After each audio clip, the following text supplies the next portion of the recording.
The Billionaire's heir, a betrayal forged in ice, the gilded cage and the silver locket. The story doesn't begin in the cold, sterile hospital room, but months earlier, with a promise sealed by a beautiful, yet unsettlingly cold silver locket. It had been a gift from Damien, presented on their 1-month anniversary. Not their wedding anniversary, but the anniversary of the day they'd met at a Sotheby's auction, where he'd outbid a rival syndicate for a rare manuscript, and Elara had been commissioned to design the gallery to house it. Their romance was a whirlwind. A blur of private jets to Monaco for dinner, weekends spent on a yacht slicing through the azure waters of the Mediterranean, and a proposal under the glittering lights of the Eiffel Tower. It was a fairy tale written in $100 bills and splashed across the pages of society magazines. Elara Vance, the talented but unassuming interior designer, had captured the heart of Damien Blackwood, the formidable heir to the Blackwood dynasty. The wedding was an event of staggering opulence, held on the sprawling lawns of the family's ancestral home, the Serpentine Estate. It was a place of breathtaking, intimidating beauty. Acres of manicured gardens, sculpted hedges that formed intricate labyrinths, and marble fountains that wept crystalline tears under the sun. The mansion itself was less a home and more a museum, a multi-winged structure of polished stone and gilded columns, where every room was filled with priceless art and an almost suffocating silence. This was Elara's new home, her gilded cage. Damien had placed the antique silver locket around her neck himself. It was heavy, cool against her skin.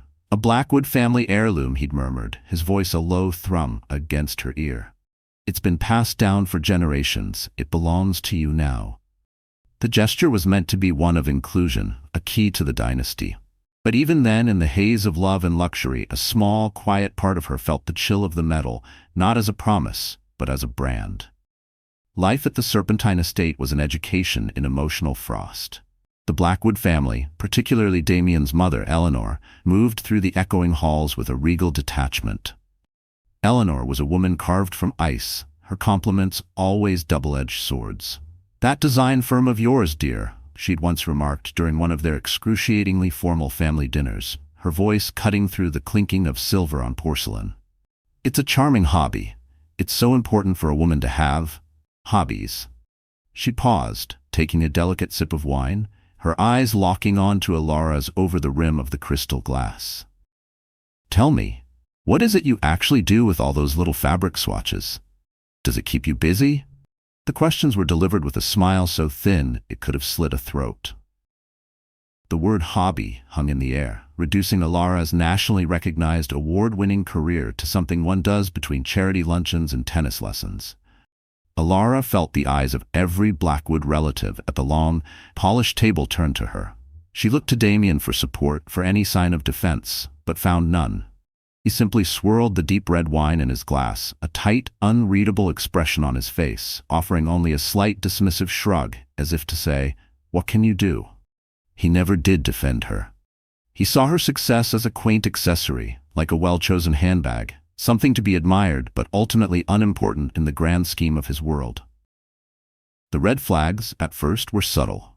So subtle, Elara could easily dismiss them as the normal behavior of a man who commanded a global empire. His business trips became more frequent, often last-minute jaunts to Geneva or Hong Kong.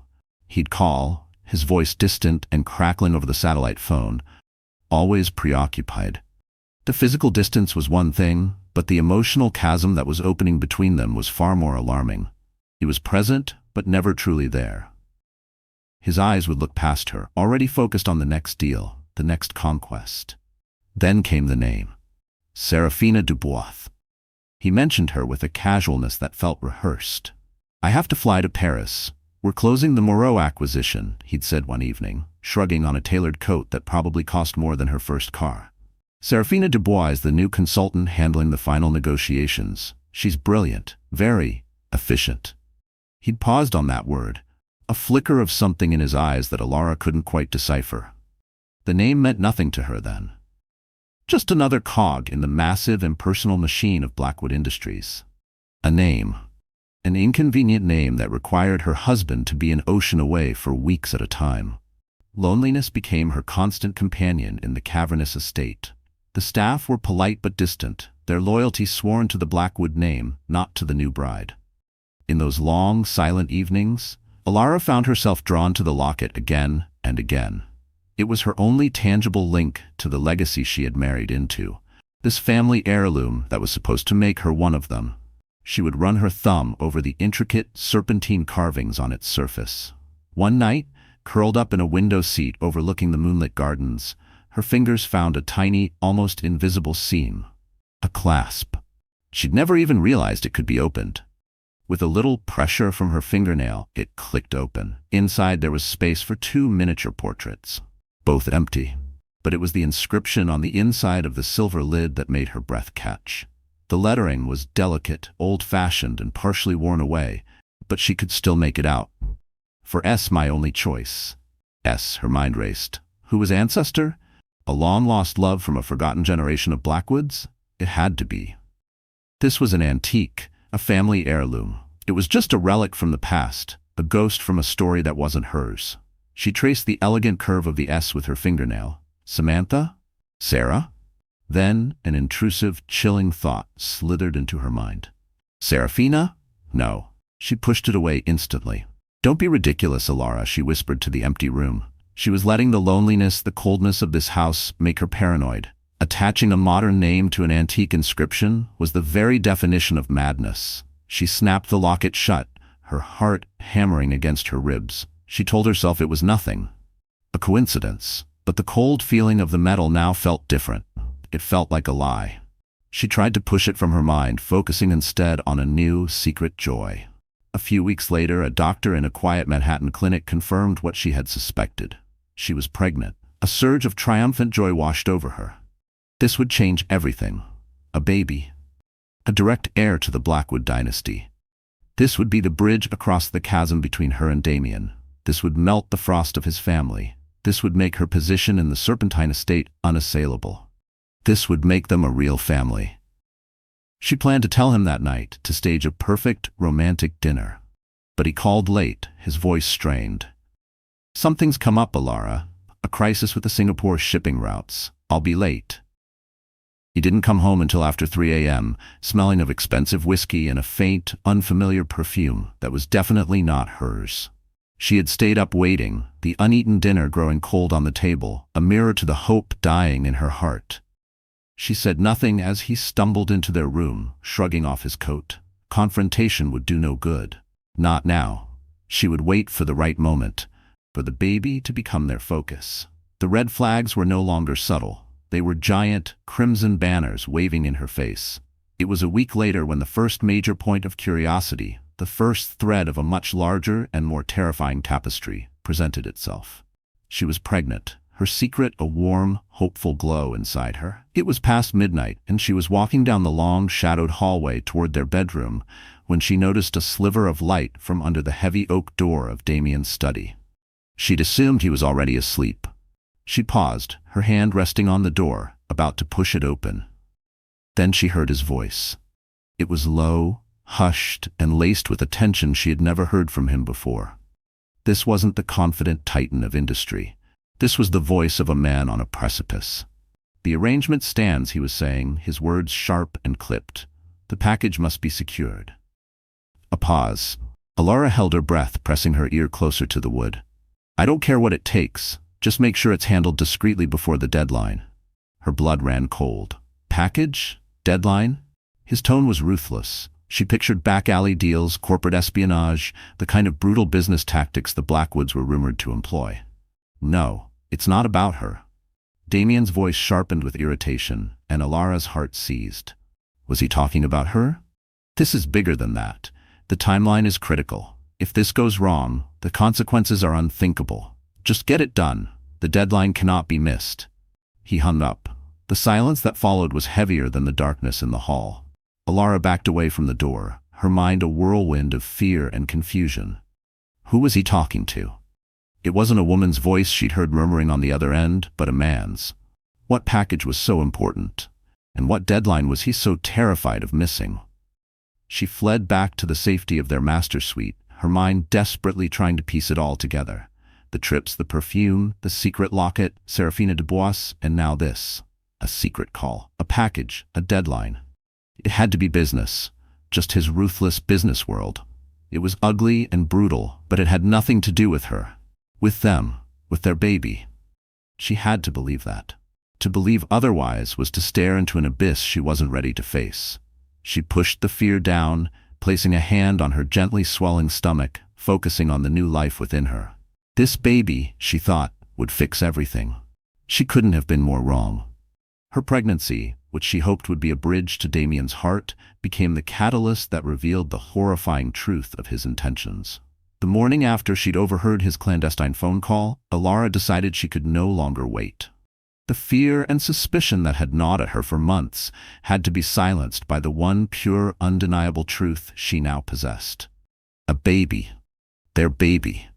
She found him in the sunroom, a space she had redesigned herself with warm woods and soft fabrics in a futile attempt to breathe life into the sterile estate. He was staring out at the gardens, a tablet in one hand, a steaming cup of black coffee in the other. He didn't look up as she approached, his focus absolute. "Damien?" Her voice was a small, trembling thing in the vast sunlit room. He finally turned, his eyes cool and impatient. "Elara, I'm preparing for a board meeting." "I know. This will only take a moment." With shaking hands, she pulled the small, grainy ultrasound picture from her pocket and laid it on the glass table between them. "We're going to have a baby." For a single, fleeting second, something shifted in his expression.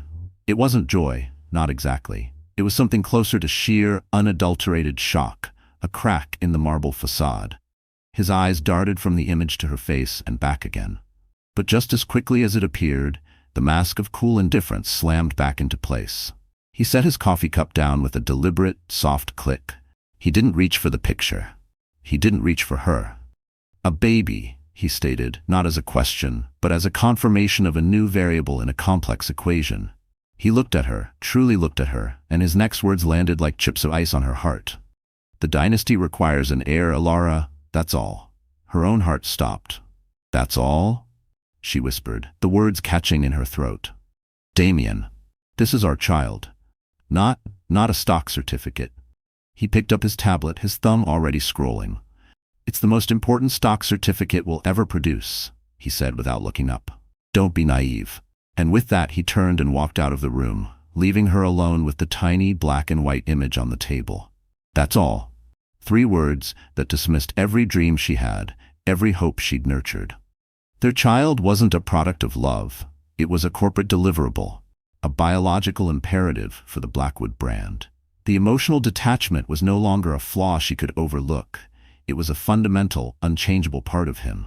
His coldness became the key that unlocked her own suspicion. The late nights became more frequent, the excuses more flimsy. No longer content to be a passive victim in her own life, Elara felt a desperate need for concrete evidence. One evening, after Damien had left for another emergency board dinner, she found his tablet lying on the nightstand. Unlocked. Guilt warred with a burning need to know the truth. The need won. Her fingers trembled as she navigated through the sleek, corporate interface, her heart pounding a frantic rhythm against her ribs. She found the encrypted email application he used for his most sensitive communications, and there it was. A folder labeled simply S. Her breath hitched. With a tap, a world of betrayal opened up before her. It wasn't just hotel bookings and flight confirmations. It was a passionate, long-standing affair laid bare in dozens of emails. She felt a sick, voyeuristic horror as she scrolled, her eyes scanning subject lines that read like chapter titles to a secret life. "Our sanctuary." "Last night, thinking of your laugh," they were filled with inside jokes, shared memories, and a level of intimacy he had never once shown her. "My darling S," one began, "counting the seconds until I can escape this ice palace and be with you. The walls here have ears, but they have no soul." Another, from Serafina this time, was sharp with jealousy. "I saw the pictures from the Met Gala. I hate seeing her on your arm. I hate it, Damien, but you promised me. You promised she's just the performance." Elara felt the air leave her lungs. A performance. She was the performance. The final, crushing blow was seeing the sender's signature on a particularly poetic email from months ago. Serafina Dubois. The S from the locket. It wasn't an ancestor, it was her. The betrayal wasn't new. It was the very foundation of their marriage. She felt a wave of nausea so profound she had to brace herself against the bed. She had been the inconvenient truth all along. Devastated and adrift, she made a terrible mistake. She sought out Eleanor. Perhaps, she thought, a mother would understand. Perhaps she could offer some guidance, some solace. She found her in the estate's library, a cavernous room that smelled of old leather and lemon polish. Elara, her voice cracking, confessed her discovery, the affair, the emails, her heartbreak. She expected, if not sympathy, then at least some shared indignation at her son's infidelity. She received neither. Eleanor Blackwood placed her teacup back on its saucer with a steady hand. She looked at Elara not with pity, but with a cold, analytical curiosity, as if studying an interesting but problematic specimen. She didn't even let Elara finish before she raised a perfectly manicured hand. "Stop," she said, her voice soft but absolute. "Let me offer you some advice as the new matriarch of this family. A Blackwood heir is a blessing. It secures the future. It is the single most important contribution a wife can make." She paused, letting the weight of her words settle. But a scandal is an inconvenience. And this family has a long and very effective history of handling inconveniences. The way she said the word sent a genuine shiver of fear down Elara's spine. Her eyes flicked down to Elara's stomach, then back to her face. That child is your only real asset. An affair, your feelings, your little dramas, those are liabilities. Do you understand the difference between an asset and a liability on the Blackwood ledger? You are carrying the future of this dynasty. You would do well to remember that. Be a good, quiet mother. That is your role now. Don't make things complicated. It wasn't advice. It was a threat. The fear was no longer just emotional. It was physical. The Blackwood Protocol wasn't a figure of speech. It was a real, tangible warning. The weeks that followed were a blur of forced smiles and mounting terror. Elara played the part of the serene, expectant mother, while inside, she was screaming. As her due date drew closer, she began to pack a hospital bag, a small act of hope in a hopeless situation. She needed a copy of her insurance information, which Damien kept in his leather briefcase in the study. The office was, as always, immaculate and impersonal. She found the briefcase under his mahogany desk. As she fumbled with the polished brass clasps, her hand brushed against the bottom of the case. The leather felt odd. There was a slight give, a seam that shouldn't have been there. Her curiosity piqued. She ran her fingers along the edge and found it, a nearly invisible lip. It was a false bottom. Her heart began to pound. With trembling fingers, she pried it open. What she found inside shattered the last vestiges of her sanity. It wasn't just business documents. It was a small, velvet pouch. Inside were love letters, dozens of them, written in Serafina's elegant script on expensive hotel stationery. And nestled among them was a second, identical antique silver locket, the twin to the one around her neck. This, she knew with sickening certainty, was the original. Hers was the copy. But it was the last item that made the world tilt on its axis. A one-way plane ticket, first class, in the name of Serafina Dubois. The destination was a small, private island in the Caribbean, a beautiful remote place with no extradition treaty with the United States. And the date printed on the ticket, the date of departure, was for the day after her own scheduled C-section. The puzzle pieces clicked into place, forming a monstrous, unthinkable picture. The coldness, the dismissal, the Blackwood Protocol, the 2 lockets, the secret phone calls about a package and a deadline, the one-way ticket. This wasn't a plan for Damien to run away with his mistress. This was a disposal plan. She stared at the ticket, the glossy paper feeling slick and venomous in her hands. She thought of Damien's words on the phone. The package must be secured. The timeline is critical. Her blood ran cold as ice. He was planning to make Serafina disappear. But why? Was she the package? A loose end to be tied up after she had served her purpose? And what did it have to do with her baby? The deadline, the birth of the dynasty heir. A monstrous thought began to form, so terrifying she could barely give it shape. What if he didn't want 2 mothers? What if the inconvenience his mother spoke of wasn't just a scandal, but a person? She looked at her own reflection in the polished surface of the desk. Seeing a woman trapped in a horror story she was only just beginning to understand. She and Serafina were not rivals. They were pawns in the same terrifying game, and the board, was about to be cleared. The answer would come sooner than she could ever imagine, in a wave of unbearable pain. The answer came sooner than she could ever imagine, in a wave of unbearable pain. It wasn't a thought or a fear, it was a physical, gut-wrenching reality. The first contraction seized her body like a predator, a vicious clenching that stole her breath and sent a spray of stars across her vision. She gasped, stumbling against a marble-topped table, the one-way ticket fluttering from her numb fingers to the cold, unforgiving floor. The pain was a mirror to the horror in her mind, a physical manifestation of the monstrous truth she had just unearthed. Another wave crashed over her, sharper this time, and blind panic began to set in. The baby was coming. Now. Her hands, slick with a cold sweat, fumbled for her phone. She dialed Damien's number, each ring echoing the frantic, terrified pounding of her own heart. He picked up on the fifth ring, his voice distant and muffled by the unmistakable sounds of a party. Music, laughter, the clinking of glasses. "Elara?" he said, his tone thick with irritation. "Damien," she managed to gasp, her voice a ragged mess of pain and tears. "The baby? I think the baby is coming. Something's wrong. I need you to come home.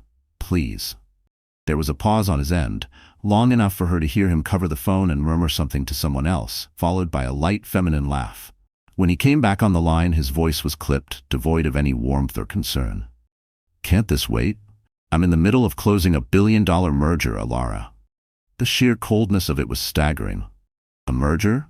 she cried, another contraction ripping through her, forcing her to her knees. "I'm in labor. I'm scared, Damien, please." "Have you called the driver or an ambulance?" he asked, as if discussing a plumbing issue. "I'm sure they can handle it. I'll see what I can do." Click. He ended the call. The silence that followed was more violent than any scream. For a full 10 seconds she knelt on the floor, phone in hand, utterly frozen in a state of shock so profound it eclipsed the physical pain. He had hung up. He had weighed her, in labor with his child, against a business deal, and she had lost. Stunned by the ultimate betrayal, she fumbled to call the estate's chauffeur, her voice cracking as she spoke. The reply was professionally detached, but devastating.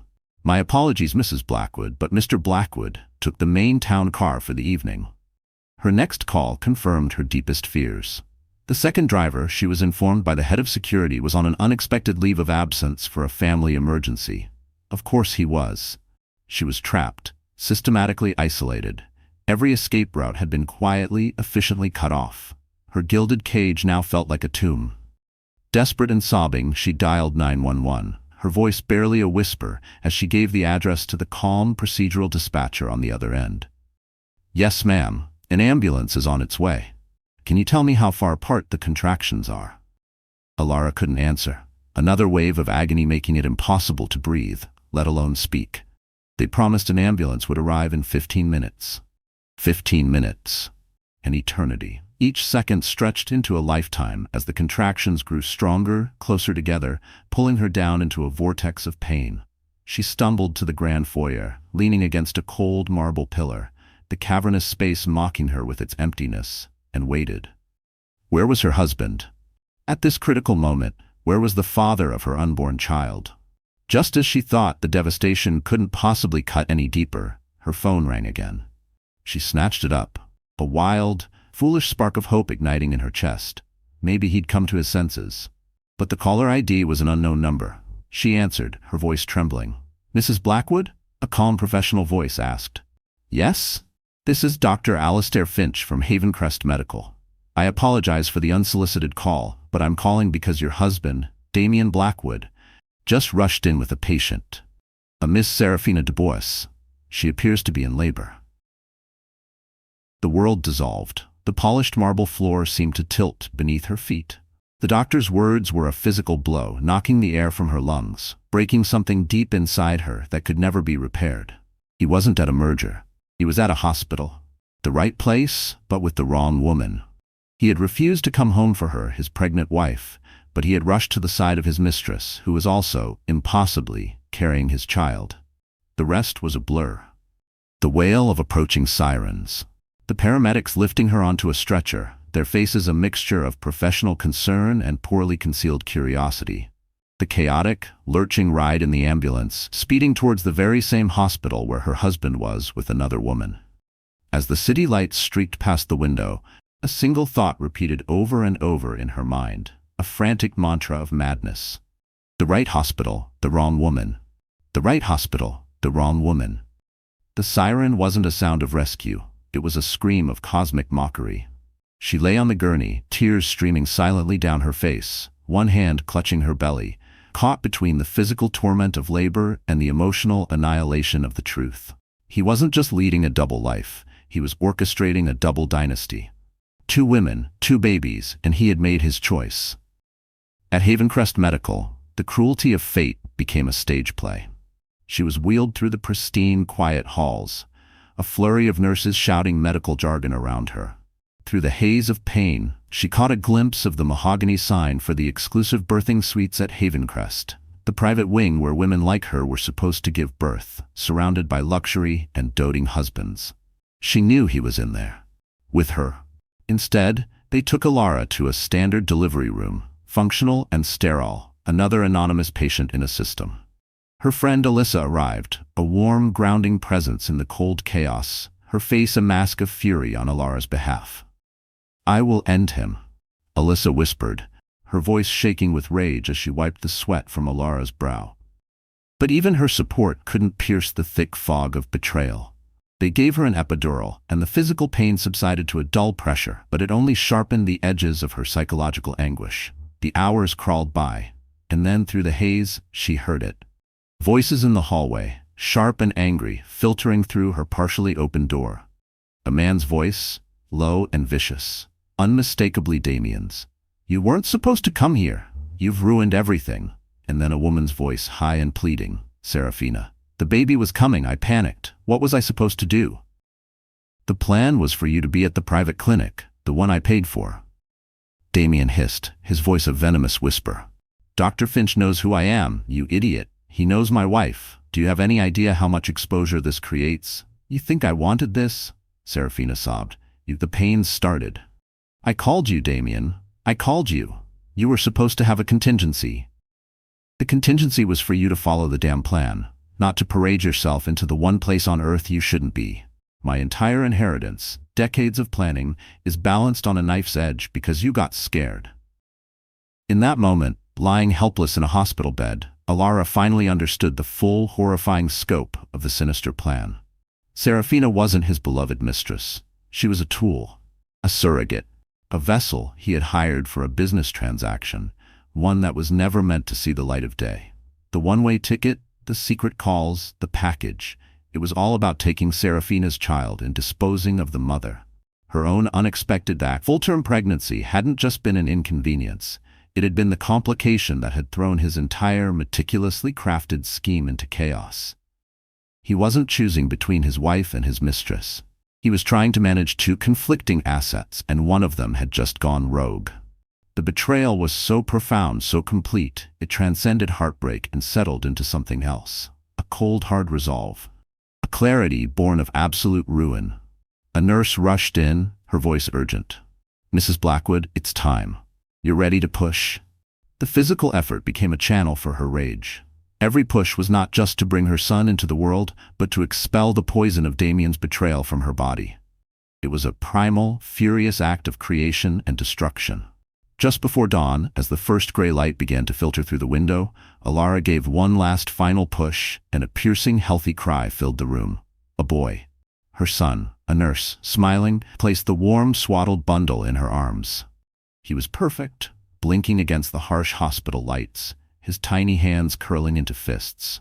In that instant, looking into her baby's eyes, the noise of the world, the pain, the betrayal, all of it faded to nothing. There was only the weight of him in her arms, the fierce unconditional love so powerful it burned away the tears. It burned away the victim she had been.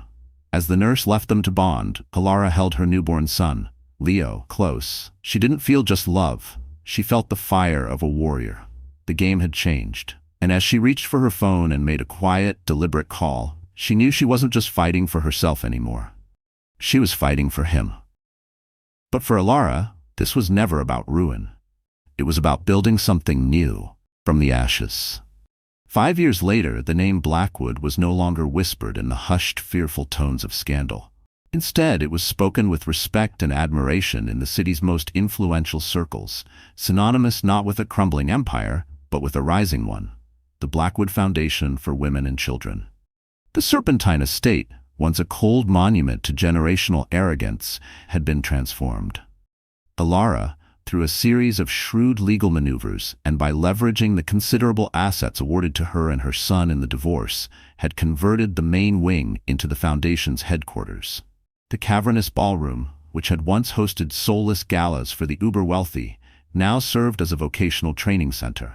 The echoing library, once a repository for dusty, unread books, was now a vibrant daycare, filled with the laughter of children whose mothers were getting a second chance at life. Elara stood at a podium in what used to be the grand dining room, addressing a crowd of donors, volunteers, and the very women her foundation supported. She was no longer the timid wife trying to please an unpleasant family. She was poised, powerful, and radiant, her voice clear and steady as it resonated through the hall. She spoke of second chances, of resilience, and of building a new kind of legacy. One not measured in stock portfolios, but in lives rebuilt. She had channeled the pain of her past into a purpose that was bigger than herself, and in doing so had become more formidable than Damien Blackwood had ever been. Her own design firm had flourished beyond her wildest dreams, with offices in London and Paris, her name becoming a byword for innovative, soulful design. She was a success on her own terms, untethered to the name that had almost destroyed her. Her greatest success, however, was currently sitting in the front row, drawing furiously in a sketchbook. Leo, now a bright-eyed, curious 5-year-old, was the center of her universe. He had Damien's strong jawline, but her warm, expressive eyes. He was a whirlwind of energy and questions, his creativity a constant source of joy for Elara. She saw none of the Blackwood coldness in him, only an open, loving heart and a talent for capturing the world in bold, crayon-colored strokes. One evening, as she was tucking him into bed, he looked up at her with the unfiltered seriousness only a child can possess. "Mommy," he asked, his little brow furrowed, "why doesn't Daddy live with us at the big house?" Elara's heart gave a familiar pang, not of pain anymore, but of a gentle, protective ache. She had prepared for this question, knowing it was inevitable. She sat on the edge of his bed and smoothed his hair back from his forehead. "Well, sweetheart," she began, choosing her words with care. "Sometimes grown-ups want different things in life, and their paths go in different directions. Your daddy chose a different path to walk on. But I want you to always, always know that his path has nothing to do with you.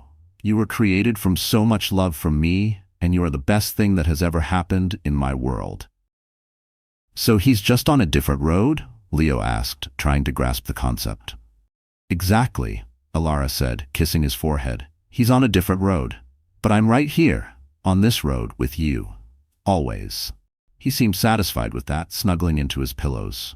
She had sworn to break the cycle of Blackwood toxicity, to raise a son who understood empathy and respect, and that started with telling him the truth in a language his young heart could understand. She rarely thought of Damien anymore, but she had not remained ignorant of his fate. Her lead attorney, the formidable woman who had stood by her side during the legal battle, gave her a final, unsolicited update about a year ago. After the injunction and the subsequent legal avalanche had stripped him of the trust and a significant portion of his personal fortune, Damien had become a pariah. His empire had crumbled. The story of his monstrous scheme, which Elara's team had strategically leaked to key financial journalists, made him untouchable. No one would do business with him. No one would take his calls. He had reportedly been last seen in Southeast Asia, a ghost of his former self, chasing a fool's errand of a mining deal, his designer suits replaced by a desperate, haunted look in his eyes. And Serafina? That was a more complicated story. In the chaotic aftermath, with Damien's assets frozen, Serafina and her newborn daughter had been left with nothing. Elara, in an act of quiet grace that no one but her lawyer ever knew about, had set up an anonymous trust for her. It wasn't forgiveness, not really. It was a recognition that Serafina and her child were victims too, pawns in a rich man's cruel game. It was enough to allow Serafina to disappear and start a new, quiet life far away from the wreckage of the Blackwood name. Elara sometimes wondered if Serafina still had the original silver locket, and she hoped, for the sake of her daughter, that she had found a way to fill it with new, happy memories of her own. Her victory wasn't about Damien's ruin, it was about her own reconstruction. One sunny afternoon she sat on a bench in Central Park, watching Leo chase pigeons with squeals of pure, unadulterated joy. She saw a young father nearby, lifting his own son onto his shoulders, and she felt not a pang of loss, but a wave of profound peace. She had once thought she needed a man like Damien to complete her life, to give her a family. She had been so wrong. She had built her own family, a stronger, happier one, on a foundation of her own strength. She reached up and touched the locket she now wore. Not the copy Damien had given her, which she had thrown into the depths of the Atlantic Ocean long ago, but a new one she had designed herself. It was simple, elegant, and warm against her skin. She opened it. Inside there was a single perfect miniature portrait she had commissioned, a picture of her and a laughing 5-year-old Leo, his arms wrapped tightly around her neck. This was her dynasty. Not one of cold marble and billion-dollar trusts, but one of resilience, of laughter, of a mother's fierce, unwavering love.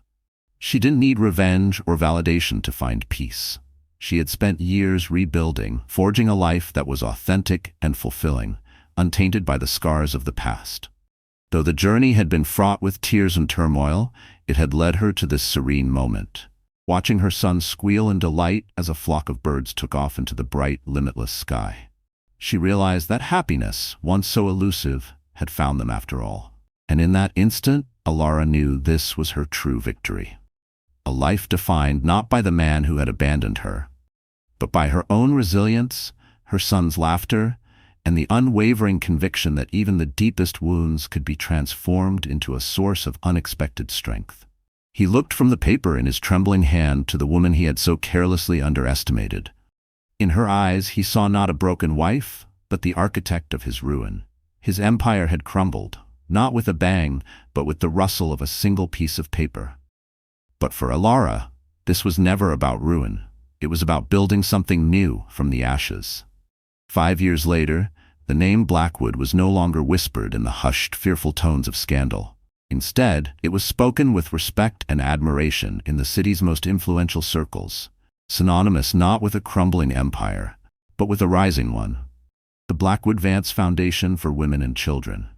Elara, using the considerable assets awarded to her and her son in the divorce, had systematically transformed the Serpentine estate from a symbol of cold oppression into a beacon of hope and empowerment.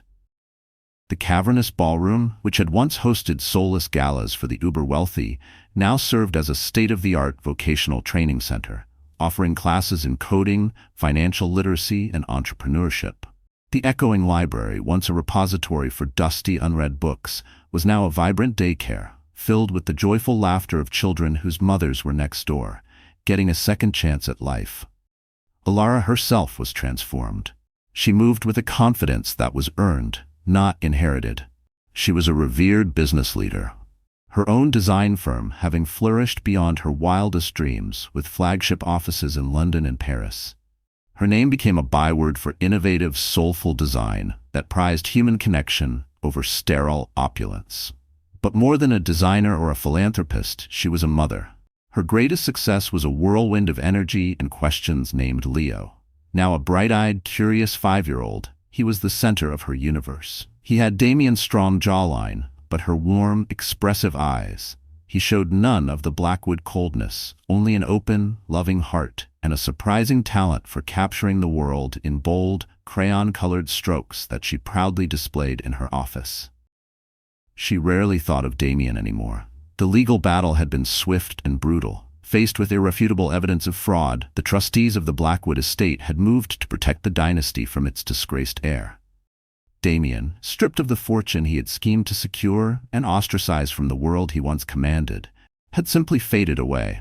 The last rumor she'd heard, years ago, placed him in some far-flung country, chasing a fool's errand of a business deal, a ghost haunting the edges of the financial world.